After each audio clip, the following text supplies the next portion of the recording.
नमस्कार साथियों, स्वागत है आपका हमारे YouTube चैनल में। इस वीडियो में हम थर्ड यूनिट करने वाले हैं ब्लॉक 1 की। हमने इससे पहले 2 वीडियोस कंप्लीट कर ली जिसमें हमने यूनिट 1 और यूनिट 2 को कवर करा था। इसमें हम पाठचर्या विकास के बारे में पढ़ेंगे। पाठचर्या विकास में हम यहाँ पे जो इम्पोर्टेंट चीज़ रहेगी वो रहेगी पाठचर्या विकास के उपागम। यहाँ से क्वेश्चन बनकर आते हैं। पाठचर्या विकास की जो प्रक्रिया है इसके अगर आप सिर्फ पॉइंट्स याद रख लोगे तो उससे भी आपका काम चल जाएगा, लेकिन उपागम को आपको थोड़ा अच्छे तरीके से देखना पड़ेगा।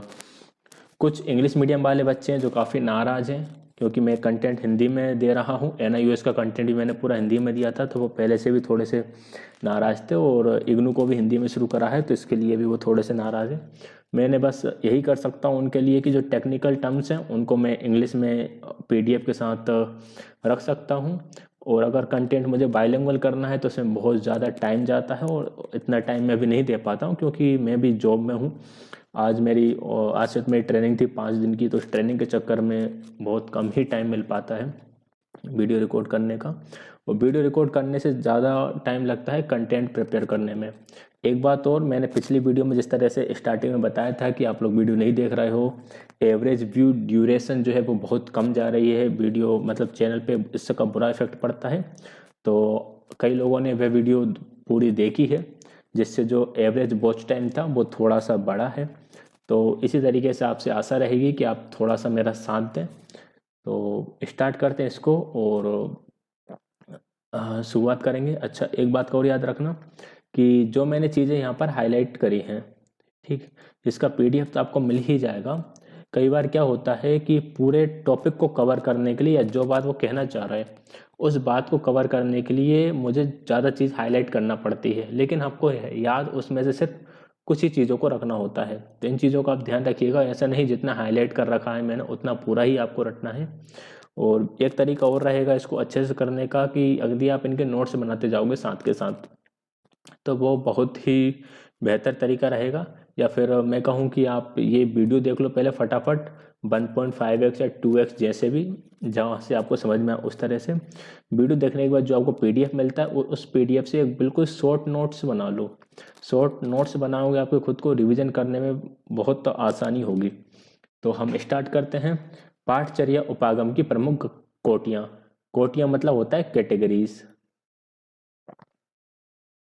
तो और उपागम होता है आपका अप्रोच और पाठचर्या होती है आपकी करिकुलम। तो करिकुलम अप्रोच जो होता है उसकी मेजर कैटेगरीज कौन कौन सी हैं, तो यहाँ पे 4 कैटेगरी यहाँ पर आपको देखने को मिलती हैं। एक है आपकी विषय केंद्रित उपागम यानी सब्जेक्ट सेंटर्ड अप्रोच, विस्तृत क्षेत्र उपागम ब्रॉड फील्ड अप्रोच, सामाजिक समस्या केंद्रित उपागम सोशल प्रॉब्लम अप्रोच, अध्येता केंद्रित उपागम यानी कि लर्नर सेंटर्ड अप्रोच। ये 4 प्रकार की अप्रोच के बारे में हम इसमें पढ़ेंगे। इन्हीं जो अप्रोच है यहीं से क्वेश्चंस बनकर आते हैं। DSSB में तो शायद मैंने यहाँ से क्वेश्चन नहीं देखा, लेकिन मैंने KV में देखा है। और आप KV का फॉर्म भी डालोगे ही डालोगे, तो याद रखना, देखो जब हम KV की तैयारी करते हैं तब हम वहाँ पर हम NIOS और इग्नू का कंटेंट नहीं पढ़ते, लेकिन यदि आप DSSB की प्रिपरेशन के साथ साथ इग्नू NIOS का कंटेंट पढ़ लेते हो तो वो आपको KV में बहुत हेल्प करेगा। पाठचर्या अभिकल्पन उपागम विशेष का चयन ये संकेत देता है कि the choice of a particular approach to the curriculum design indicates, हम विभिन्न प्रकार की अप्रोचेस का प्रयोग कर रहे हैं। तो ये क्या इंडिकेट करता है, हमने जैसे कि सब्जेक्ट सेंटर्ड अप्रोच देखी, ब्रॉड फील्ड अप्रोच है, सोशल प्रॉब्लम अप्रोच है, लर्नर सेंटर्ड अप्रोच है। ये 4 प्रकार की अप्रोच है।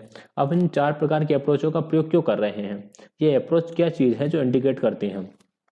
तो फर्स्ट पॉइंट है यहाँ पर शैक्षणिक कार्यक्रमों में शामिल अनुभवों की विविधता के बारे में निर्णयों के आधार क्या हैं। भाई हमने जो डाइवर्सिटी को लेके चल रहे हैं, हम हमारे जो एक्सपीरियंस की डाइवर्सिटी को लेके चल रहे हैं, उनका बेस क्या है, किस आधार पे हमने जो हमारे अनुभव हैं जो एक्सपीरियंसेस हैं उनको शामिल किया है। पाठचर्या नियोजन, नियोजन मतलब होता है प्लानिंग। पाठचर्या नियोजन की प्रक्रिया में शैक्षणिक अभिकरणों, छात्रों तथा अध्यापकों की भूमिका क्या है। भाई जब आप करिकुलम प्लान कर रहे हो तो इसमें टीचर, स्टूडेंट और जो आपके एजुकेशनलिस्ट हैं इनकी क्या भूमिका है, जो एजेंसी है उनकी क्या भूमिका है। विद्यालय द्वारा जटाए गए अधिगम अनुभवों के चयन और संगठन संबंधी विधि को कैसे चुना गया। लर्निंग एक्सपीरियंसेस है और इनको ऑर्गेनाइज कर रहे हैं। चयन मतलब इनको आप चूज करते हैं और इनको ऑर्गेनाइज करते हैं। जो अनुभव है, अनुभवों को आपने चूज करा और उनको ऑर्गेनाइज करा। तो किस मेथड के द्वारा आपने इनको ऑर्गेनाइज करा है, किस मेथड के द्वारा आपने इनको चयन किया है। तो भाई ये भी आपको पता चलता है इन्हीं से। उद्देश्यों के चयन को प्रभावित करने वाले कारक कौन कौन से हैं। जो आपने ऑब्जेक्टिव्स को चूज करा है, वो ऑब्जेक्टिव किन किन चीज़ों से प्रभावित हो सकते हैं। विषय वस्तु का प्रयोग कैसे किया जाए, जो कंटेंट है उसको कैसे आप उसको उसको यूज कर सकते हैं। तो भाई ये क्वेश्चंस हैं, मतलब ये आपको संकेत देते हैं कि आपने इतने सारे अप्रोचेस का प्रयोग क्यों करा है, हमने अलग अलग प्रकार की अप्रोच जो है उनको क्यों लिया है। अब हम एक एक अप्रोच के बारे में पढ़ेंगे। ठीक, मैंने सिर्फ जो मेन पॉइंट है जहाँ से हमें समझ में आ जाए कि इस अप्रोच का क्या मतलब है, वही चीज़ों को हाईलाइट कर रखा है। तो हमारा विषय केंद्रित उपागम, जैसे हम बोलते हैं सब्जेक्ट सेंटर्ड अप्रोच। ठीक है, राइटिंग थोड़ी ख़राब है और ये पेन टेप और ख़राब आती है, तो मैं बोलता जा रहा हूँ, वहाँ से समझते जाना। सब्जेक्ट सेंटर्ड अप्रोच क्या होता है। इस उपागम में विषय वस्तु के चारों ओर अधिगम अनुभवों का संगठन किया जाता है। मतलब ये इसमें फोकस किस पे ज़्यादा है, फोकस आपके विषय वस्तु पर, यानी आपके सब्जेक्ट, आपके कंटेंट पर फोकस है। और आपके कंटेंट में प्रवीणता, प्रवीणता मतलब कह सकते हैं हम मास्टरी। आपके कंटेंट में जो मास्टरी है वही आपके शैक्षणिक उद्देश्य प्राप्ति का मूल आधार है। यानी कि बच्चे ने कंटेंट में मास्टरी हासिल कर ली है। मैथ्स है, मैथ्स में उसके 100% मार्क्स आने लगे हैं, पूरा मैथ्स आने लगा है, ठीक है।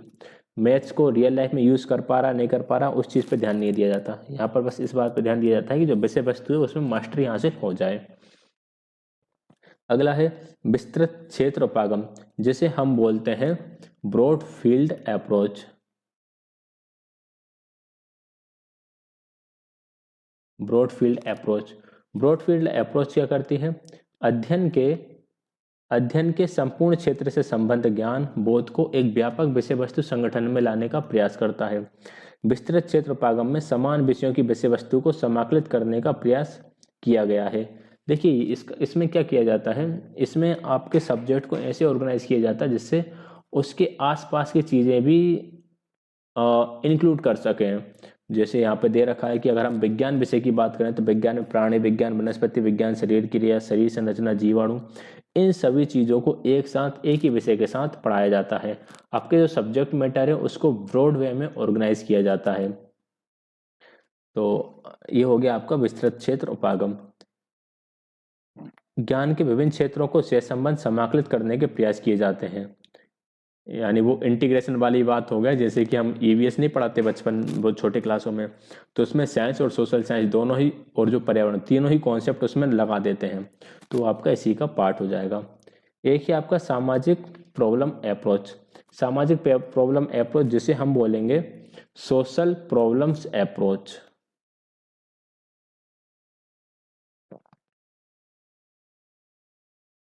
सोशल प्रॉब्लम अप्रोच, इसमें व्यक्ति के अधिगम अनुभव उस संस्कृति और वातावरण के क्रियाकलापों पर आधारित होने चाहिए जिसमें वह रहता है।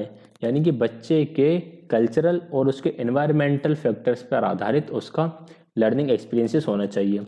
सामाजिक समस्या उपागम के माध्यम से पर्यावरण, प्रजातिवाद, संख्या, संचार तथा तकनीकी जैसे विषयों पर पाठ्यक्रम विकसित किए गए हैं। तो हम कह सकते हैं जो ईवीएस है या फिर जो हमारा कम्युनिकेशन है, टेक्नोलॉजी है, ये सारे टॉपिक क्यों इंक्लूड किए गए, क्योंकि हमने पाठ्यचर्या के अंदर सोशल प्रॉब्लम अप्रोच को लिया है, इस उपागम को लिया है। अध्येता केंद्रित उपागम, ये सबसे बेस्ट होता है, ये होता है आपका लर्नर सेंटर।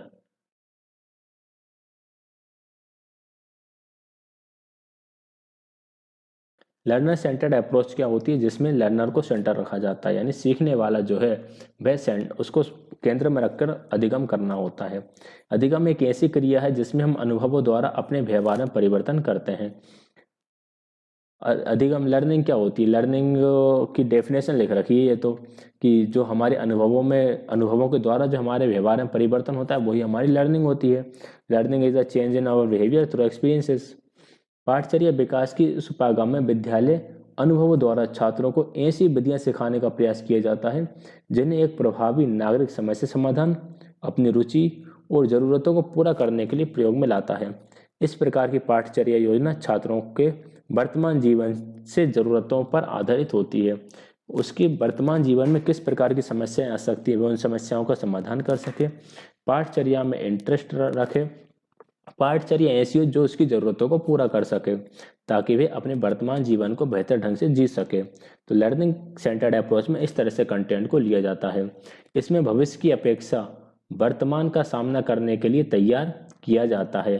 तो भविष्य की अपेक्षा वर्तमान का सामना करने के लिए किस अप्रोच में ध्यान रखा जाता है, तो लर्नर सेंटर्ड अप्रोच में इस पर ध्यान रखा जाता है। अगला है पाठचर्या उपागम से संबंधित मुद्दे। तो मैंने बोला था कि पाठचर्या उपागम से संबंधित मुद्दे जो हैं, इनमें अगर आप बस इनकी हेडिंग अकेले याद रखो तो काफ़ी है। पहला क्या था, पाठचर्या उपागम एवं अनुदेशात्मक विधि, यानी कौन सी मेथड्स का आप यहाँ पे प्रयोग करोगे। पाठचर्या उपागम और विविध अनुदेशात्मक संगठन। अनुदेशात्मक मतलब इंस्ट्रक्शनल क्या कह सकते हैं, ऑर्गेनाइजेशंस। आप किस तरह से उनको इंस्ट्रक्शंस वगैरह दोगे। पाठचर्या उपागम का चयन हम किस प्रकार से करते हैं। अच्छा, बस इतनी ही चीज़ें थी, 3 ही चीज़ें थी। चलो आगे देखते हैं। पाठचर्या विकास के मॉडल, हाँ ये इम्पोर्टेंट है। इससे आपको बहुत सारी कुछ अच्छी चीज़ें हैं जो पता चलने वाली हैं। तो पाठचर्या विकास के 2 प्रकार के मॉडल होते हैं। एक होता है तकनीकी जिसे हम बोलते हैं वैज्ञानिक, और एक होता है गैर तकनीकी जिसे हम बोलते हैं गैर वैज्ञानिक। तो तकनीकी मतलब होता है आपका टेक्निकल या फिर साइंटिफिक। तकनीकी मतलब टेक्निकल साइंटिफिक, और गैर तकनीकी मतलब कि नॉन टेक्निकल। जो शिक्षाविद विषय वस्तु केंद्रित उपागम के पक्षधर हैं वे तकनीकी अर्थात वैज्ञानिक उपागम के पक्ष में। कौन सा, विषय वस्तु केंद्रित, यानी कि आपका सब्जेक्ट सेंटर्ड अप्रोच जो होती है, सब्जेक्ट सेंटर्ड अप्रोच आपकी टेक्निकल यानी साइंटिफिक अप्रोच के पक्ष में है। और जो शिक्षार्थी केंद्रित उपागम के पक्ष में है। लर्नर सेंटर्ड अप्रोच जो है वह है नॉन टेक्निकल नॉन साइंटिफिक है। तो ध्यान रखिएगा, मैं यहाँ पर लिख देता हूँ इंग्लिश मीडियम वालों के लिए। जो सब्जेक्ट सेंटर्ड अप्रोच है वो आपकी टेक्निकल रहेगी, ठीक, या फिर जैसे हम बोल सकते हैं साइंटिफिक। और जो लर्नर सेंटर्ड अप्रोच रहेगी वो नॉन टेक्निकल रहेगी, या फिर हम जिसे कह सकते हैं वह रहेगी नॉन साइंटिफिक। अब इस बात का ध्यान रखना कि हम यह नहीं कह सकते कि टेक्निकल अच्छी होती है या नॉन टेक्निकल अच्छी होती है। दोनों ही अप्रोच अपने आप में बेस्ट है, दोनों ही मॉडल अपने आप में बेस्ट हैं। हम परिस्थिति के अनुरूप मॉडल का चयन करते हैं। कंटेंट को किस परिस्थिति में बना रहे हैं, हम कंटेंट को बनाते समय उसमें शिक्षार्थी केंद्रित अप्रोच भी लगाते हैं, समस्या समाधान केंद्रित अप्रोच भी लगाते हैं, विषय वस्तु केंद्रित अप्रोच भी लगाते हैं, और एक जो हमारी थी ब्रॉड फील्ड जिसे विस्तृत क्षेत्र उपागम कहते हैं उससे संबंधित अप्रोच भी लगाते हैं। तो हमारी पाठचर्या में technical model and non technical model दोनों ही प्रकार के मॉडलों को शामिल किया जाता है। तो ध्यान रखिएगा, कोई भी मॉडल बुरा नहीं है, अधिगम की कोई भी विधि बुरी नहीं है। विधि के बारे में भी याद रखना, कई बार हमारे माइंड में ये कन्फ्यूजन हो जाता है कि जो आगमनात्मक विधि यानी जो इंडक्टिव मेथड है वह अच्छी है, डिडक्टिव बेकार है क्योंकि इसमें पहले नियम रटाते हैं, ये करते हैं वो करते हैं। ऐसा नहीं है, सारी मेथड अपने आप में अच्छी है, बेस्ट है। परिस्थिति पर डिपेंड करता है, या कह सकते हैं कि हमारे सब्जेक्ट पर डिपेंड करेगा, सब्जेक्ट में हम क्या पढ़ा रहे हैं इस पर डिपेंड करता है, किस क्लास के बच्चों को हम पढ़ा रहे हैं, बच्चे किस मानसिक स्तर के बच्चे को पढ़ा रहे हैं, उस पर निर्भर करता है कि हम किस विधि का चुनाव करेंगे। तो विधियों को हमेशा अच्छा बुरा उसी आधार पर कहा जाता है कि हम किस तरह के बच्चों को पढ़ा रहे हैं। तकनीकी यानी कि वैज्ञानिक उपागम पर आधारित मॉडल कौन कौन से हैं। टेलर मॉडल है, टावा मॉडल है, सेलर एंड एलेक्जेंडर मॉडल है, गुडलैंड मॉडल है, हनकिंस मॉडल है, मिलर सेलर मॉडल है। अब इनके बारे में हम थोड़ा थोड़ा पढ़ लेते हैं कि किस मॉडल के अंदर क्या चीज़ें दी गई हैं। टेलर मॉडल, टेलर मॉडल के अंदर क्या है, टेलर मॉडल के 4 आधारभूत अवयव हैं। इन चारों आधारभूत अवयवों को याद रखना है बस। टेलर के अनुसार जो लोग पाठचर्या में रुचि रखते हैं उन्हें निम्नलिखित को परिभाषित करने का प्रयत्न करना चाहिए। कौन कौन सी चीज़ों को उन्हें समझाना चाहिए यानी क्लियर करना चाहिए। एक, विद्यालय का प्रयोजन यानी कि पर्पस ऑफ द स्कूल। अगर आप पाठचर्या बना रहे हो तो सबसे पहले आपको ये पता होना चाहिए कि आपके स्कूल का पर्पस क्या है। इन प्रयोजनों से संबंधित शैक्षणिक अनुभव। अब जो आपके पर्पस है उस पर्पस से रिलेटेड आपके एजुकेशनल एक्सपीरियंसेस होना चाहिए। फिर आप क्या करोगे, इन अनुभवों का संगठन करोगे यानी कि ऑर्गेनाइज करोगे इन एक्सपीरियंसेस को। इन प्रयोजनों की प्राप्ति के लिए मूल्यांकन evaluation in term of attain of this purpose. अब भाई आपने ये पर्पस प्राप्त करे या नहीं करे, इसके लिए आप एक इवेल्युएशन करोगे। सबसे पहले आपको पर्पस पता हो, पर्पस के आधार पर आप जो एक्सपीरियंस है उनको इकट्ठा करोगे, फिर उन एक्सपीरियंस को ऑर्गेनाइज करोगे और लास्ट में वैल्यूएशन करोगे कि आपका जो पर्पस था वो फुलफिल हुआ या नहीं हुआ। ये चारों चीज़ें याद रखना है आपको टेलर के मॉडल में।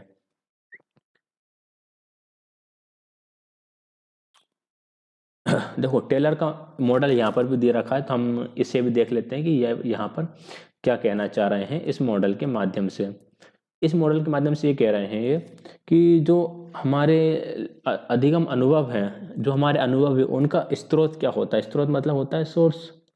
उनका सोर्स क्या है, उनका सोर्स हमारा समाज है, उनका सोर्स हमारा कंटेंट है या फिर कह सकते हैं हमारी जो विषय वस्तु है वह है, उनका सोर्स हमारा लर्नर है। ठीक है, हमने इन तीनों सोर्सों से हमारे अनुभव हम लेंगे तो इससे हमें हमारा पर्पस पता चलेगा। उस पर्पस की जांच करते हैं हम हमारी फिलोसफी के द्वारा और हमारी साइकोलॉजी के द्वारा। साइकोलॉजी और फिलोसफी के द्वारा हमने संभावित उद्देश्यों की जांच करी और उससे हमने हमारे यथार्थ उद्देश्यों का चयन करा। यथार्थ उद्देश्य मतलब कि आपकी precise objectives. Precise objectives means कि हाँ हमें यही उद्देश्य हमारे हैं, यही उद्देश्य हमें चाहिए। फिर इस आधार पर हम अनुभवों का चयन करते हैं और उसके बाद मूल्यांकन करते हैं। तो याद रखिएगा कि टेलर के मॉडल में सोर्स कौन कौन होता है। टेलर के मॉडल में सोर्स होता है सोसाइटी, कंटेंट एंड लर्नर। जांच के लिए हम फिलोसफी एंड साइकोलॉजी का प्रयोग करते हैं, उससे हमें प्रिसाइज ऑब्जेक्टिव्स मिलते हैं। उसके आधार पर फिर अनुभवों का चयन किया जाता है और लास्ट में वैल्यूएशन किया जाता है। देखो यहाँ पर लिखा हुआ है तीन स्रोत हैं। ये ऊपर आ गया मॉडल में इसलिए मैंने हाईलाइट नहीं कर रहा। समाज, विद्यार्थी तथा विषय वस्तु, याद रखिएगा, अच्छा टॉपिक है। अब आता है हमारा टावा मॉडल। टावा मॉडल क्या कहता है। टावा मॉडल कहता है कि उनके अनुसार अध्यापकों को अपने छात्रों के लिए शिक्षण अधिगम सामग्री तैयार करनी चाहिए, अर्थात परंपरागत निगमनात्मक उपागम के स्थान पर आगमनात्मक उपागम अपनाकर उन्हें विशिष्ट से सामान्य का प्रयोग करके सामान्य पाठचर्या का डिजाइन बनाना चाहिए। सिंपल सा क्वेश्चन आएगा अगर यहाँ से बनकर आएगा कि निगमनात्मक उपागम के स्थान पर आगमनात्मक उपागम पर किस मॉडल में बल दिया जाता है। टावा मॉडल में बल दिया जाता है। निगमनात्मक मतलब होता है आपका डिडक्टिव, आगमनात्मक मतलब होता है इंडक्टिव, विशिष्ट यानी स्पेसिफिक, सामान्य मतलब जनरलाइज। इन्होंने कुछ सोपान दिए हैं। कौन कौन से सोपान हैं। पहला है आवश्यकताओं का निदान अर्थात निर्धारण, डायग्नोसिस ऑफ नीड्स। फिर है उद्देश्यों का निर्माण, फॉर्मुलेशन ऑफ ऑब्जेक्टिव्स। उसके बाद आप विषय वस्तु का चयन करोगे, सिलेक्शन ऑफ कंटेंट। फिर विषय वस्तु का संगठन, ऑर्गेनाइजेशन ऑफ कंटेंट। फिर अधिगम अनुभवों का चयन, सिलेक्शन ऑफ लर्निंग एक्सपीरियंसेस। इसके बाद शिक्षण अनुभवों का संगठन, ऑर्गेनाइजेशन ऑफ लर्निंग एक्सपीरियंसेस। और लास्ट में आएगा आपका मूल्यांकन यानी इवेल्युएशन। तो इन्हें आप एक बार पढ़ लेना ताकि आपको याद रह जाए कि क्या क्या चीज़ें इसके अंतर्गत आती हैं। इनके मॉडल के लिए कुछ लोगों ने आलोचनाएं भी की हैं। आलोचना इस प्रकार से की है, देखो इन्होंने बोला है कि शिक्षक की भागीदारी इंपॉर्टेंट है, शिक्षक को शामिल जरूर होना चाहिए। तो फर्स्ट पॉइंट लिखा, ये लोकतांत्रिक प्रतिभागिता को एक अत्यंत तकनीकी और विशेषज्ञ प्रक्रिया में लागू करते हैं। जो ये कहते हैं कि लोकतांत्रिक प्रतिभागिता जो होती है यानी कि सब लोगों का इसमें सम्मेलन रहेगा, सब लोग इसमें भागीदारी रहेंगे, पार्टिसिपेशन करेंगे। अगर सब लोग पार्टिसिपेट करेंगे तो इसको ज़्यादा टेक्निकली और इस प्रकार से ऑर्गेनाइज्ड नहीं होना चाहिए। तो ये एक आलोचना हो गई। मान्यता इस पर आधारित है कि अध्यापक पाठचर्या निर्माण कार्य में प्रवीण है। इनमें यही लिखा कि भाई अध्यापक को पाठचर्या का निर्माण करना चाहिए, तो अध्यापक पाठचर्या का निर्माण कार्य में प्रवीण होगा। प्रवीण मतलब कि टीचर जो होगा एक्सपर्ट होगा उसमें, लेकिन जरूरी थोड़ी है भाई हर टीचर पाठचर्या निर्माण में एक्सपर्ट हो। और इस काम के लिए उसके पास पर्याप्त समय है, टीचर के पास समय ही नहीं रहेगा क्योंकि स्कूल में भी इतने सारे काम हैं। ठीक है, फिर आता है seller Alexander model. Select Alexander model का आप यहाँ पे थोड़ा सा इनको पढ़ लेना। इसमें सबसे पहले आपका लक्ष्य, उद्देश्य और क्षेत्र आ गए। इसके अंदर लक्ष्य, उद्देश्य और क्षेत्र के अंदर कौन कौन सी चीज़ें हैं। प्रत्येक प्रमुख लक्ष्य पाठचर्या के क्षेत्र को प्रभाव व्यक्त करता है। फिर पाठचर्या अभिकलन या डिजाइन आती है। फिर पाठचर्या का क्रियान्वयन आता है। उसके बाद मूल्यांकन, मूल्यांकन के बाद प्रतिपुष्टि तथा समायोजन। प्रतिपुष्टि मतलब फीडबैक, समायोजन मतलब एडजस्टमेंट। और अगर फीडबैक ठीक रहता तो ठीक है, नहीं रहता तो दोबारा से लक्ष्य, उद्देश्य और क्षेत्र, फिर पाठचर्या को डिजाइन करोगे, फिर उसका क्रियान्वयन करोगे, फिर उसका मूल्यांकन करोगे। तो ये इनका मॉडल था। अगला है आपका गुडलेट का मॉडल। इस मॉडल में वर्तमान संस्कृति के मूल्यों का विश्लेषण करके ही शैक्षणिक लक्ष्य निर्धारित किए जाते हैं। तो याद रखिएगा, वर्तमान संस्कृति के मूल्यों का विश्लेषण किस मॉडल में किया जाता है? गुडलेट मॉडल में किया जाता है। फिर है हनकिंस का मॉडल। हनकिंस मॉडल के अंतर्गत पाठचर्या कार्यों में लगे लोग परिस्थिति अनुसार अपने निर्णय बदल सकते हैं। बिल्कुल सही है, इन्होंने भाई लचीली पाठचर्या पर बल दिया है। ठीक है, इन्होंने बोल दिया कि परिस्थिति के अनुसार आप निर्णय बदल सकते हो।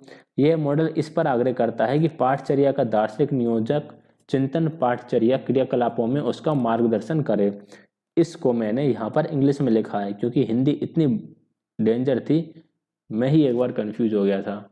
The model ensures that one's philosophical orientation should guide one's curriculum planning activities। यानी कि आपके करिकुलम प्लानिंग की जो क्रियाकलाप हैं उनको जो एक फिलोसॉफिकल व्यक्ति है वो इनको ऑर्गेनाइज करेगा। ठीक है, तो इस तरह से ये हनकिंसन का मॉडल हो गया। फिर है Miller seller model. Miller seller model को आप थोड़ा देख लेना, ये एक सामान्यीकृत मॉडल है। इस पर बल दिया जाता है कि पाठचर्या विकास के सभी मॉडल पाठचर्या प्रयोजन के प्रति कम से कम नीचे लिखे 3 अवस्थितियों का प्रदर्शन करें। 3 स्थितियों का वर्णन उन्होंने करा। एक है आपकी प्रेषण अवस्था जिसे हम बोलते हैं ट्रांसमिशन पोजीशन। उसके बाद है संचालन अवस्था जिसे हम बोलते हैं ट्रांसैक्शन पोजीशन। और लास्ट है हमारी ट्रांसफॉर्मेशन पोजीशन। देखो मैं अपन इसको थोड़ा सा देख लेते हैं कि क्या है चीजें। इन्होंने बोला कि 3 अवस्थितियों का वर्णन उनको करना चाहिए, यानी कि ये 3 पर्पस तो उसके होना ही चाहिए। पहला है प्रेषण अवस्था जिसे हम क्या कहेंगे, जिसे हम बोलेंगे ट्रांसमिशन पोजीशन। ट्रांसमिशन पोजीशन में पाठचर्या छात्रों को मूल्यों, तथ्यों और कौशलों का प्रेक्षण करें। मूल्य मतलब कि वैल्यूज, फैक्ट्स और साथ के साथ स्किल। ये 3 चीजें पाठचर्या छात्रों को समझा दे। ये हो गई आपकी ट्रांसमिशन पोजीशन। इसके बाद अगली आती है हमारी संचालन अवस्था जिसे हम बोलते हैं ट्रांसैक्शन पोजीशन।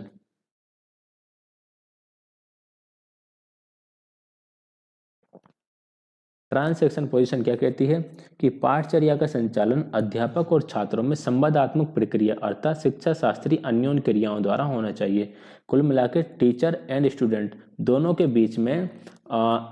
बीच में एक तरीके से वार्तालाप चलता रहना चाहिए। दोनों एक्टिव यहाँ पर होना चाहिए। अगला है आपका रूपांतरण जिसे हम बोलते हैं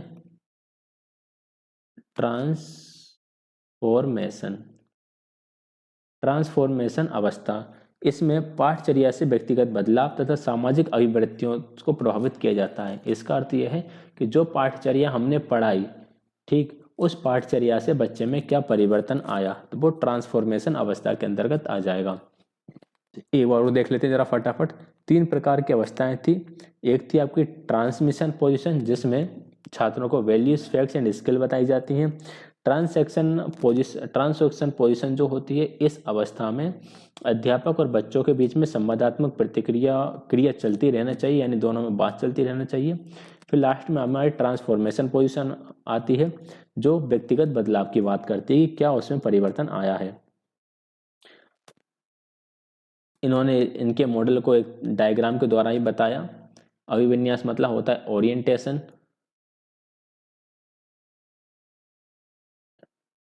इस पाठचर्या को लेकर ओरिएंटेशंस क्या हैं, हमारे जो एम्स हैं, एम्स क्या हैं, इसके लिए हम कौन कौन से टीचिंग मॉडल्स का प्रयोग करने वाले हैं, हमारे प्लान्स क्या हैं, इम्प्लीमेंटेशन प्लान, प्लान को आप इम्प्लीमेंट करोगे, फिर इसके बाद आप इवेल्युएशन करोगे।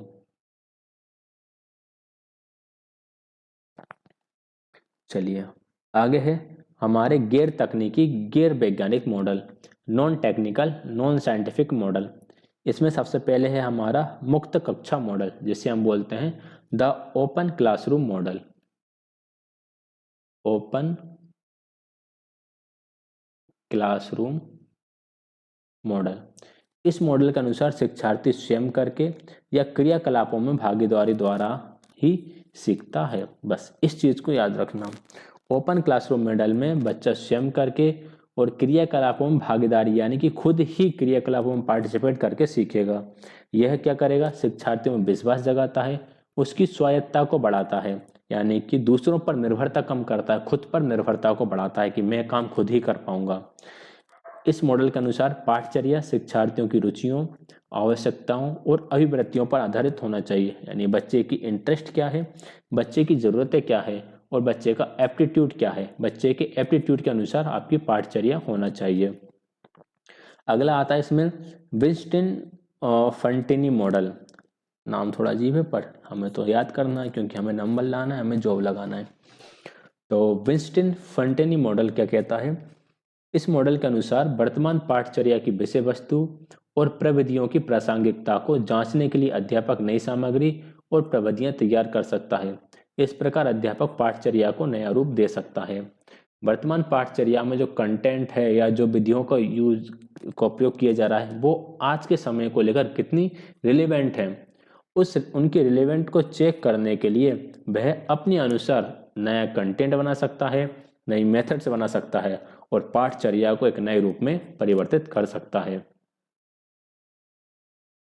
इस मॉडल के अनुसार पाठचर्या विकास में पहला सोपान लक्षित वर्ग को पहचानना है। लक्षित मतलब आपका टारगेट। टारगेट ऑडियंस क्या है, आप टारगेट ऑडियंस को पहचानो। इस मॉडल में विषय वस्तु को कहां कहां से लिया जा सकता है, व्यक्तियों के अनुभव से लिया जा सकता है, छात्र के अपने अनुभव बोध से लिया जा सकता है, छात्रों के निजी सामाजिक पर्यावरण के ज्ञान से लिया जा सकता है। तीसरा हमारा non technical non scientific model है रॉजर्स का अंतर्वैयक्तिक संबंध मॉडल। जो हमारे कार्ल रॉजर्स थे उन्हीं का यह मॉडल है। कार्ल रॉजर्स विषय वस्तु या अधिगम क्रियाकलापों के बजाय मनुष्य के अनुभवों पर अधिक बल देते हैं। रॉजर्स का यह मॉडल व्यक्ति समूह के अनुभवों की जांच के लिए प्रयुक्त किया जाता है। समूह के सदस्य स्वयं तथा दूसरे लोगों को जांचते हैं। ये पीयर असेसमेंट जैसा हो गया है कि जो समूह के लोग हैं वो ही खुद का वैल्यूएशन करेंगे, आपस में एक दूसरे का वैल्यूएशन करेंगे। चलो फिर आ जाती है हमारी पाठचर्या विकास की प्रक्रिया कि हमारे पाठचर्या का विकास किस प्रकार से होता है। पाठचर्या विकास में निम्नलिखित सोपान होते हैं, इनको एक बार आप थोड़ा सा ऊपर ऊपर पढ़ लो। सबसे पहले हम देखते हैं शैक्षणिक आवश्यकताओं का निर्धारण, उसके बाद हम उद्देश्यों का निर्धारण करते हैं, फिर विषय वस्तु का चयन और संगठन करते हैं, इसके बाद अधिगम अनुभवों का चयन और संगठन करते हैं और लास्ट में हम मूल्यांकन करते हैं। इनको आप ऑर्डरली इसी ऑर्डर में याद भी रखिएगा। तो हम पहले पॉइंट की तरफ चलेंगे कि शैक्षणिक आवश्यकताओं का निर्धारण।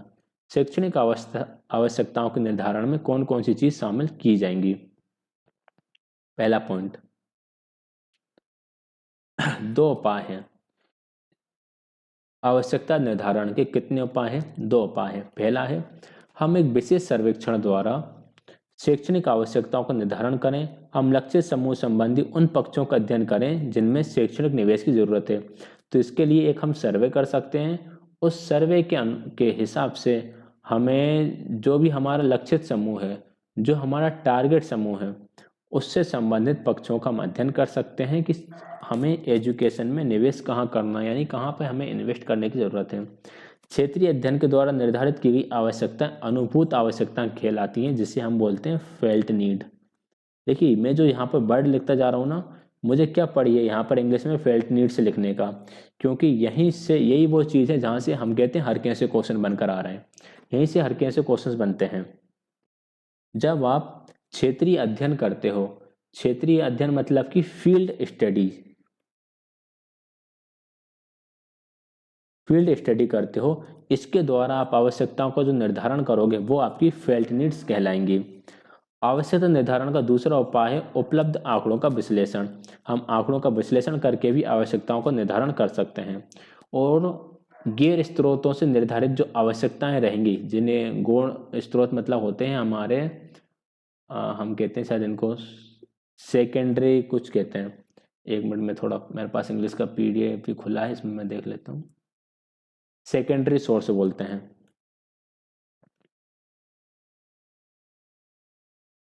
सेकेंडरी सोर्स से जो आवश्यकताओं को निर्धारित किया जाता है उन्हें अवलोकित आवश्यकता यानी कि ऑब्जर्व, यानी हम ऑब्जर्व्ड नीड्स कहते हैं। ठीक है। फेल्ट नीड्स कौन सी रहेंगी? आपने फील्ड स्टडी करा, फील्ड स्टडी के आधार पर आपने पता करा कि ये आवश्यकता हैं, उसको फेल्ट नीड्स कहेंगे। और आपने सेकेंडरी रिसोर्स के माध्यम से जो आवश्यकताओं को निर्धारित करा वो आपकी ऑब्जर्व आवश्यकताएं कहलाती हैं। अब इन दोनों को आधार पर, भाई observed needs and failed needs के आधार पर हम यथार्थ आवश्यकताएं पता करेंगे। यथार्थ आवश्यकताएं यानी कि रियल नीड्स की वास्तव में आवश्यकता क्या है। ठीक। तो यहाँ पर लिखा हुआ है कि हम जो फेल्ट नीड्स हैं यानी कि अनुभूत आवश्यकताएं हैं, और जो अवलोकित आवश्यकताएं हैं, इन दोनों के माध्यम से हम रियल नीड्स निकाल सकते हैं कि वास्तव में चाहिए क्या है, वास्तव में किस चीज़ की ज़रूरत है। उसके आधार पर फिर हम हमारे जो ऑब्जेक्टिव्स हैं उनको तैयार करेंगे। तो सबसे पहले हमने आवश्यकताओं का निर्धारण कर लिया। आवश्यकताओं का निर्धारण करने के बाद हम शैक्षणिक उद्देश्यों का निर्धारण यहाँ पर करने वाले हैं। शैक्षणिक उद्देश्यों का निर्धारण करते समय हम निम्न बिंदुओं को ध्यान में रखना चाहिए। कौन कौन से हैं वे बिंदु? पहला है आपका मिलान। उद्देश्यों का संबंध शिक्षा के उन विस्तृत लक्ष्यों से होना चाहिए जो उनका स्रोत है। यानी कि इसके कहने का मतलब यह है कि हमने क्या करा, कुछ उद्देश्यों को चुन के रख लिया, उन उद्देश्यों का संबंध हमारे टारगेट से होना चाहिए कि हमने किन टारगेटों को लेकर हमारे ऑब्जेक्टिव्स जो हैं वो बनाए हैं। हमारा टारगेट था कि हमें बच्चों को प्लस सिखाना है और माइनस सिखाना है, या हमारी ऑडियंस है उनको प्लस माइनस को के ज्ञान देना है। तो हमें हमारा कंटेंट ऐसा रखना पड़ेगा जिससे बच्चे के अंदर प्लस माइनस की समझ विकसित हो जाना चाहिए। अगला है हमारा उत्कर्ष। उत्कर्ष मतलब कि वर्थ। मिलान मतलब होता है मैचिंग। इतना तो यार हिंदी आती होगी यार, आप अमेरिका में तो रह नहीं रहे हो। ये डब्लू बनाया, नहीं तो यू डब्लू पढ़ दो इसको। डब्लू बर्थ, उत्कर्ष। उत्कर्ष का अर्थ है क्या उद्देश्यों की प्राप्ति का शिक्षार्थी के वर्तमान या भावी जीवन में कोई मूल्य है। बर्थ यानी वही होता है भाई, क्या ये चीज़ बर्थ रखती है, इसका कोई मूल्य है क्या नहीं, आगे चल के ये चीज़ काम में आएगी या नहीं, फिर ऐसे ही रह जाएगी। ये को यहाँ पे लिखा है उद्देश्य छात्रों की जरूरत अनुसार उपयोगी होना चाहिए, अर्थपूर्ण होना चाहिए और प्रासंगिक यानी कि रिलेवेंट होना चाहिए। अगला है फिर आपका कथन, जिसे हम बोलते हैं वर्डिंग। उद्देश्यों का कथन सुस्पष्ट होना चाहिए ताकि छात्र निर्दिष्ट निष्पत्तियों को आसानी से समझ सके। उपयुक्तता, उपयुक्तता मतलब एप्रोप्रिएटनेस।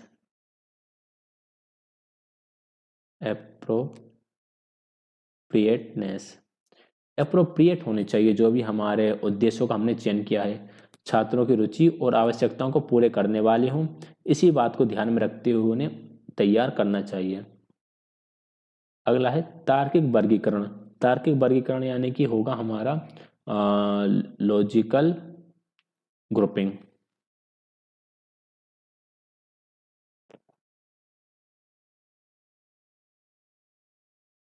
लॉजिकल ग्रुपिंग होना चाहिए। उद्देश्यों का वर्गीकरण सर्वमान्य विचार के आधार पर, यानी कि ऐसे विचार जो सभी की मान्यताओं द्वारा प्राप्त हों, या फिर संज्ञानात्मक, भावनात्मक और मनोसंचालक जिसे हम बोलते हैं कॉग्निटिव, इफेक्टिव एंड साइकोमोटर आदि शब्दावली में कहे जाना चाहिए। यानी कोई लॉजिक होना चाहिए।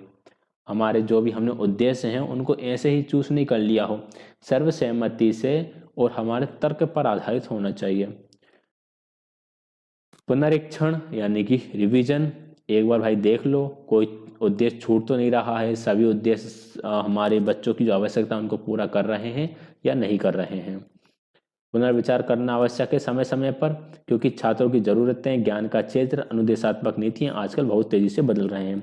पता चला समय पहुंच गया है बहुत आगे और हम कुछ पुराना ही सिखा रहे हों। ऐसा नहीं होता कि कंप्यूटर की क्लासें जो चल रही होती हैं, उन कंप्यूटर की क्लासों में आज ही बच्चों को ये बताया जाता है कि जो स्पेस बार है भाई, कीबोर्ड की बटनें याद कराई जा रही हैं कि स्पेस बार से क्या होता है, कैप्स लॉक से क्या होता है, शिफ्ट से क्या होता है। ये चीज़ें कंप्यूटर की क्लास में बच्चा सीखता है और हमें लगता है कि हम बच्चे को कंप्यूटर सिखा रहे हैं। हम उन्हें वास्तव में कंप्यूटर का क्या उपयोग करना है वो तो हम सिखा ही नहीं पाते। भाई ये चीज़ें एक दिन की बात है, बच्चा एक दिन कीबोर्ड पर हाथ रखेगा, बटनें इधर उधर मारेगा, पता चल जाएगा। हमें किसी ने नहीं बताया कि यार स्पेस बार से ये होता है, कैप्स लॉक से ये होता है। आजकल अभी मैं जो ऐसे कंटेंट बनाने के लिए कई शॉर्टकट की इसका ऐसे प्रयोग करता हूँ जो मैंने माइंड से ऐसे बना ली कि यार इनको दबाने पे तो ये हो ही जाएगा, ठीक है, और उनको दबाने पे वो हो ही जाता है। अगर प्लस लिखा है तो ये जूम ही होगा, माइनस लिखा है तो नीचे ही होगा।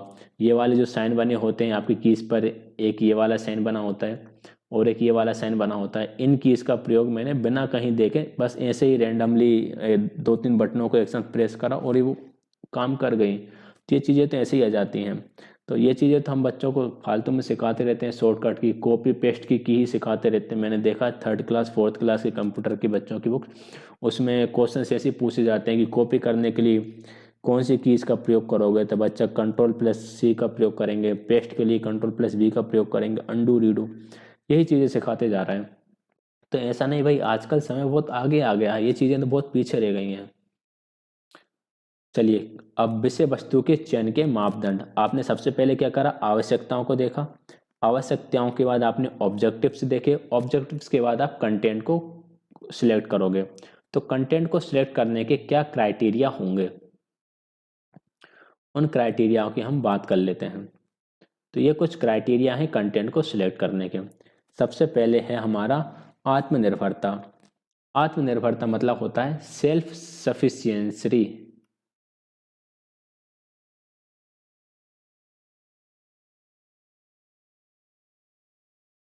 सेल्फ सफिशियंसी होना चाहिए।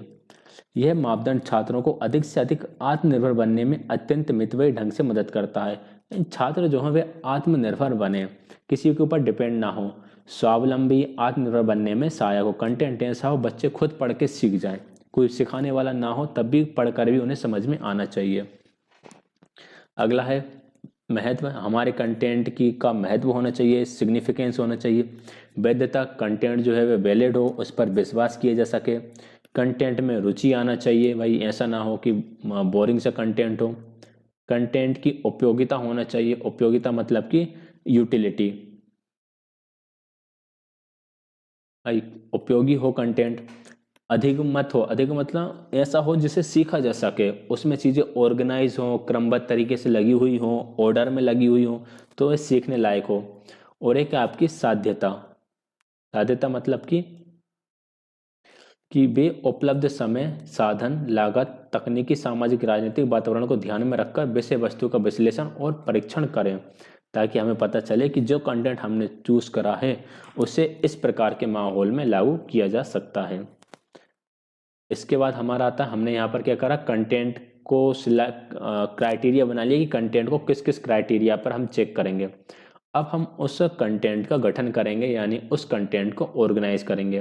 कंटेंट को ऑर्गेनाइज हम किस हिसाब से करेंगे, कंटेंट को ऑर्गेनाइज करने के लिए हम सबसे पहले क्रमबद्धता देखेंगे।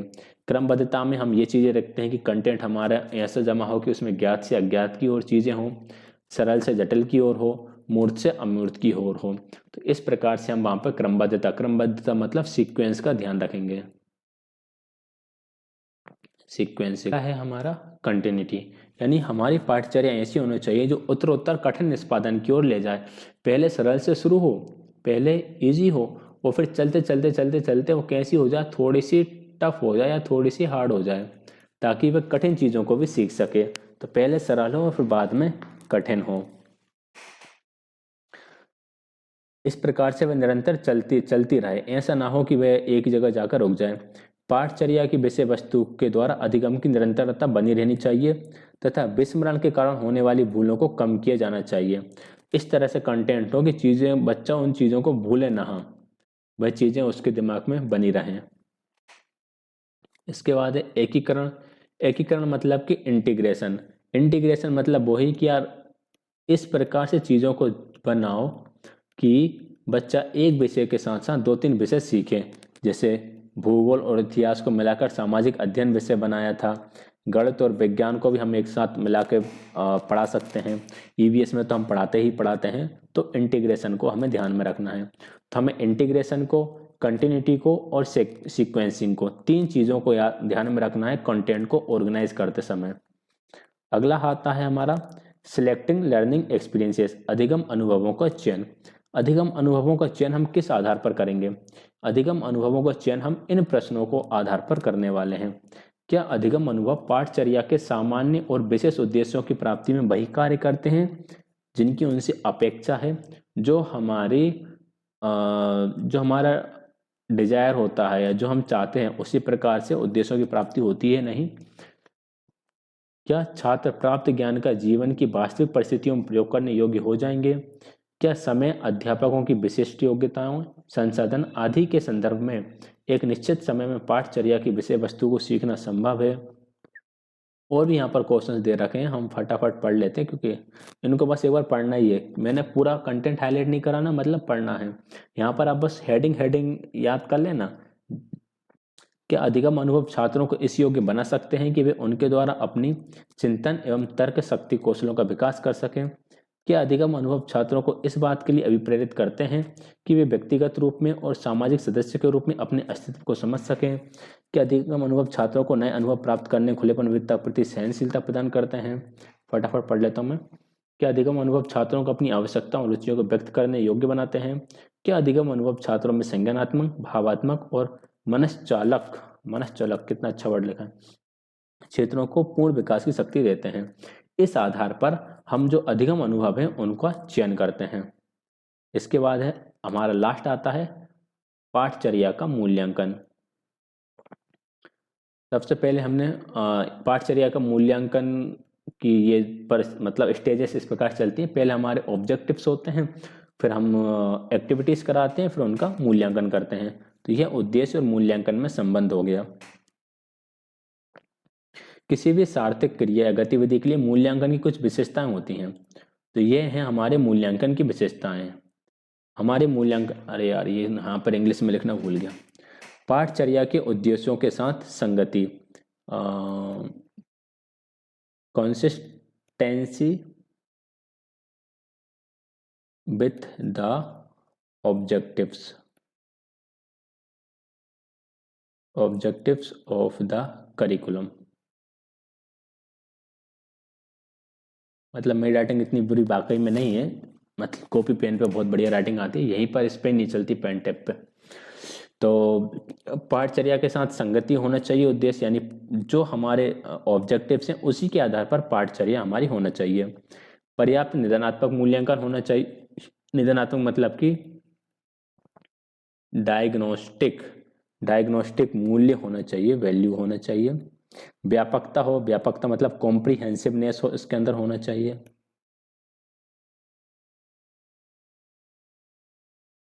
वैधता हो, यानी उसमें वैलिडिटी होना चाहिए ताकि उसमें विश्वास कर सकें। निरंतरता यानी कंटिन्यूटी।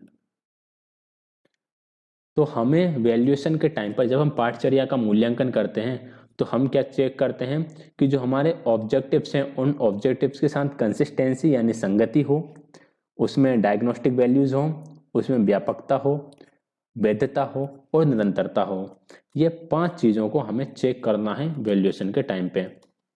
इवैल्यूएशन दोनों ही प्रकार का होना चाहिए। हमारा रचनात्मक जैसे हम कहते हैं फॉर्मेटिव, और साथ के साथ ही हमारा संकल्पनात्मक यानी कि सम्मेटिव भी होना चाहिए। यहाँ पर इन दोनों में अंतर भी लिखा है। पाठचर्या विकास की प्रक्रिया को सुधारने के उद्देश्य से किए जाने वाला मूल्यांकन फॉर्मेटिव होगा। किसी भी कार्यक्रम या उसके किसी चरण के अंत में उनकी उपलब्धियों को जांचने के लिए किया गया मूल्यांकन हमारा सम्मेटिव वैल्यूएशन यानी कि संकल्पनात्मक जो भी कहते हैं मूल्यांकन होगा। यहाँ पर दो तरह के मूल्यांकन दे रखे हैं, छात्र मूल्यांकन और पाठचर्या मूल्यांकन। तो इसे भी हम थोड़ा थोड़ा देखेंगे, थोड़ा थोड़ा तो हमें सब देखना ही पड़ेगा, तभी तो मतलब रहेगा ना यानी इसको इग्नू को पढ़ने का। अगर सब कुछ ही हटा देंगे तो क्या ही मतलब रहेगा। खैर स्टार्ट करते हैं। पहला है हमारा छात्र मूल्यांकन, जिसे हम कहते हैं स्टूडेंट इवेल्युएशन। छात्र मूल्यांकन का उद्देश्य छात्रों के व्यवहार में आए परिवर्तनों की जांच करना है, और अगर व्यवहार में सकारात्मक परिवर्तन हुए हैं तो समझ लो अधिगम हुआ है यानी लर्निंग हुई है। कौन कौन से तरीकों से हो सकती है? हम ओरल टेस्ट ले सकते हैं, रिटन टेस्ट ले सकते हैं, या हम कोई प्रैक्टिकल टेस्ट करा सकते हैं। शिक्षण अधिगम के दौरान हम प्रश्न पूछ सकते हैं, अलग अलग परिस्थितियों पर की जाने वाली चर्चाओं द्वारा यानी डिस्कशन कर सकते हैं। अलग अलग प्रकार के लिखित कार्य जैसे दिए हुए नियत कार्य से, उत्तरों से, आवधिक परीक्षाओं से या परियोजना प्रतिवेदनों से। वही होगा हमारे सारे। देखो हम या तो ओरल टेस्ट ले लें, रिटन टेस्ट ले लें, प्रैक्टिस करा लें, डिस्कशन कर लें, क्वेश्चंस पूछ लें, असाइनमेंट दे दें, टर्म एंड में जो एग्जाम्स होते हैं वो एग्जाम पेपर करा लें, कोई प्रोजेक्ट बनाने के लिए दे दें। इस तरह से हम स्टूडेंट का इवैल्यूएशन कर सकते हैं। अब आता है पाठचर्या मूल्यांकन। पाठचर्या का मूल्यांकन किस प्रकार से करोगे? पाठचर्या के मूल्यांकन का अर्थ होता है पाठचर्या के विभिन्न घटकों जैसे पाठचर्या के उद्देश्य, विषय वस्तु, विधि, छात्रों की जांच के लिए मूल्यांकन पद्धति, इनका मूल्यांकन करना है। इनका मूल्यांकन यह निश्चित करता है कि पाठचर्या लक्षित समूह की आवश्यकताओं और शैक्षणिक उद्देश्यों के अनुरूप है या नहीं, या जैसे कि अगर उसके उद्देश्य मतलब जो ऑब्जेक्टिव्स है उनको फुलफिल कर रही है, कंटेंट उसके अकॉर्डिंग है, मेथड बच्चे के अकॉर्डिंग है, या उसके विषय के अनुरूप है। आपने जो मूल्यांकन पद्धति का प्रयोग करा वह मूल्यांकन पद्धति छात्रों के अनुरूप है या नहीं है। इन सब के मूल्यांकन से हम पाठचर्या का मूल्यांकन कर सकते हैं। पाठचर्या का इसके बाद आता है पाठचर्या का पूर्व परीक्षण। तो इसको तो मैंने बस हाईलाइट करके छोड़ दिया, तो हाईलाइट करके ही रहने देना, बस फटाफट देख लेना पढ़ना हो तो। पाठचर्या के विकास में अध्यापकों की क्या भूमिका होती है? तो यहाँ पर टीचर्स के रोल लिखे हुए हैं, इसको आपको जस्ट रीड करना है। ऐसा है मतलब जस्ट रीड करना है। शिक्षक को पाठचर्या योजना और विकास के प्रत्येक चरण पर शामिल होना चाहिए। पाठचर्या पैकेज के विकास में शिक्षकों की मदद ली जानी चाहिए। सहायक शैक्षणिक वातावरण को बनाने अर्थात डिजाइन करने में शिक्षक की मदद लें। भी आम जनता को नहीं पाठचर्या बता सकते हैं, तो मतलब कुल मिलाकर टीचर को इन्वॉल्व करो, क्योंकि टीचर ही जाके विद्यालय में पढ़ाएगा। पाठचर्या विकास के कुछ मुद्दे हैं। पाठचर्या विकास के दो मुद्दे हैं। एक है आपका असंगत पाठचर्या। असंगत पाठचर्या जिसे हम बोलते हैं इररेलीवेंट करिकुलम, और एक होती है आधुनिक पाठचर्या जिसे हम बोलते हैं इमर्जिंग करिकुलम। ठीक है, इन दोनों में डिफरेंस क्या है? इन दोनों में डिफरेंस बस इतना सा है, पाठचर्या असंगत है, इररिलेवेंट है। क्यों है इररिलेवेंट? कि वे पाठचर्या समाज और विद्यार्थियों की आवश्यकताओं को पूरा करने वाली नहीं है। किसी तुच्छ या स्थिर पाठचर्या को शिक्षाविद असंगत पाठचर्या मानते हैं। तुच्छ मतलब वो क्या कहेंगे इसको इंग्लिश में, एक मिनट देख कर बताता हूँ। फिक्स्ड। स्थिर मतलब हो जाएगी फिक्स्ड, यानी कि जो पाठचर्या आपकी फिक्स्ड हो, और तुच्छ मतलब होगी आपकी ट्रिवियल। ट्रिवियल है तुच्छ हो, फिक्स्ड हो। फिक्स मतलब क्या भाई? पाठचर्या मान लो हमारा चल रहा होता 1964 1966 का जो हमारी शिक्षा नीति आई होती, उसी शिक्षा नीति के अनुरूप हम चल रहे होते अभी भी, तो हम उसे क्या कहते हैं कि भाई ये इररिलेवेंट हो गई आज के समय में। ठीक है, हमारा जो नई शिक्षा नीति लाने का क्यों हमने सोचा कि हमें एजुकेशन पॉलिसी 2020 की आवश्यकता क्यों पड़ी, हमारी पाठ्य पुस्तकों में क्यों चेंजेस हुए हैं, हमारा कंटेंट क्यों टाइम टू टाइम थोड़ा अपडेट होता रहता है, क्यों? क्योंकि चीज़ें बदल रही होती हैं। अगर इनको आप अपडेट नहीं करोगे तो वो आपकी पाठचर्या इररिलेवेंट हो जाएगी, क्योंकि उसका आज के समय में प्रयोग ही नहीं हो रहा है। जैसा मैंने बताया कि मशीन लैंग्वेज किस प्रकार से बदल रही है। अगर हम बच्चों को आज के टाइम पे विंडोज 7 पढ़ाएं, हम बच्चे को पढ़ाएं कि भाई विंडोज 7 कैसे काम करती है, तो विंडोज 7 का उपयोग कराना क्या तार्किक रहेगा आज के टाइम पे? क्या रिलेवेंट रहेगा कि नहीं रहेगा? आज के टाइम पे हम उनको विंडो 10 पढ़ाओ, विंडो 11 पढ़ाओ, बता दो भाई विंडो 7 आई थी, विंडो 2003 आई थी, विंडो एक्सपी आई थी, उनका प्रयोग आजकल कहाँ हो रहा है? कहीं जहीं एक्सपी, विंडो एक्सपी देखने के लिए मिल जाती है, जहाँ तहाँ जिनके पास पुराने सिस्टम पड़े हुए उनके पास, नहीं तो नए में सब में विंडो 10 एंड विंडो 11 दिखती है। तो इन्हीं चीज़ों को पढ़ो। अगर आप मान लो 10 साल पुरानी आपने वो उठा ली, क्या बोलते हैं, 10 साल पुरानी कंप्यूटर की बुक उठा ली और उसमें लिखा है विंडोज 7 का प्रयोग, विंडोज 7 में शॉर्टकट कीज क्या होती हैं, स्टार्ट मेन्यूज कैसे होते हैं, आइकन्स किस प्रकार के आते हैं, तो वो इररिलेवेंट पाठचर्या हो गई आपकी, क्योंकि आज के समय में उसका प्रयोग ही नहीं है। फिक्स्ड पाठचर्या, पाठचर्या देखो आपकी कभी स्थिर नहीं रहती, पाठचर्या लचीली होनी चाहिए। लचीली मतलब कि चेंज होती रहनी चाहिए। सतही, सतही वो ये जो तुच्छ लिखा था ना, वो सतही ही है, जिसे हम बोलते हैं ट्रिवियल करिकुलम। सतही पाठचर्या का अर्थ है पाठचर्या में दिए गए तथ्य आंकड़े छात्रों के लिए पुराने, अर्थहीन और अनावश्यक हो गए हैं। वे सिर्फ सतह की बात करते हैं, उसमें डीप नॉलेज नहीं है। फिर आती है हमारी आधुनिक यानी कि उभरती हुई पाठचर्या। उभरती हुई पाठचर्या जिसे हम बोलेंगे इमर्जिंग करिकुलम। तो हमारे जो इमर्जिंग करिकुलम है, इमर्जिंग करिकुलम में बहुत सारी चीज़ें ऐड की गई हैं।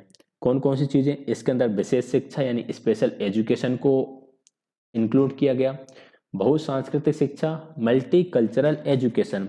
मल्टी कल्चरल एजुकेशन का अर्थ है कि अगर आप इंडिया के बारे में पढ़ रहे हो तो पाठचर्या में आपको ऊपर कश्मीर से लेकर नीचे कन्याकुमारी तक, और यहाँ पर आपका गुजरात से लेकर असम तक हर तरह के कल्चर का उसमें वर्णन होना चाहिए।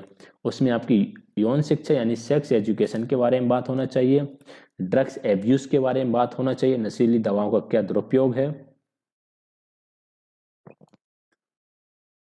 आपकी जनसंख्या शिक्षा यानी पॉपुलेशन एजुकेशन होना चाहिए, अंतर सांस्कृतिक संबंध इंटर कल्चरल रिलेशनशिप यानी दूसरे कल्चर का किसी दूसरे कल्चर के साथ किस प्रकार से रिलेशन है उस प्रकार से, प्रदूषण पे बात होना चाहिए, वोकेशनल एजुकेशन पे बात होना चाहिए, कम्युनिटी हेल्थ एजुकेशन पर बात होना चाहिए। लिखा हिंदी में, पढ़ रहा मैं इंग्लिश में रहा हूँ ताकि हिंदी वाले इंग्लिश वाले दोनों ही समझ जाओ। तो इस प्रकार से आपकी इमर्जिंग करिकुलम में ये सारी चीज़ों को इंक्लूड कर रखा है। इसी के साथ ही हमारी यह यूनिट समाप्त होती है। वीडियो को कृपया पूरा, यदि आपने यहाँ तक देखा तो आपका बहुत बहुत धन्यवाद।